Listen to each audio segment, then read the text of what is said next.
அன்றென்றுள்ள அப்பத்தை இன்று எங்களுக்கு இது வேற நம்ம சாப்பாட்டு நினைச்சே ஜெபம் பண்ணி முடிச்சிடறோம்.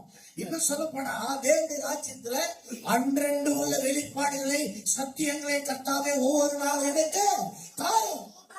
என்னைக்கு சத்தியம் கிடைக்கலோ நீங்க பட்டினியா இருக்கிற, என்னைக்கு வசனம் உரைக்கலையோ வசனம் உணர்த்தப்படலையோ கர்த்தரிடத்திலிருந்து உன் வாழ்க்கைக்கு என்ன செய்யக்கூடாது என்ற வெளிச்சம் வெளிப்பாடு வசனம் உபதேசம் வெளிச்சம் வெளிப்பாடு சத்தியம் வருதோ அன்னைக்கு ஆவிக்குரிய பட்டினி. ஞாயிற்றுக்கிழமை சர்ச்சைக்கு போயிட்டா ஒரு நல்ல பிரசங்க கேட்டுல திருப்பி தெரிஞ்சிடக்கூடாது.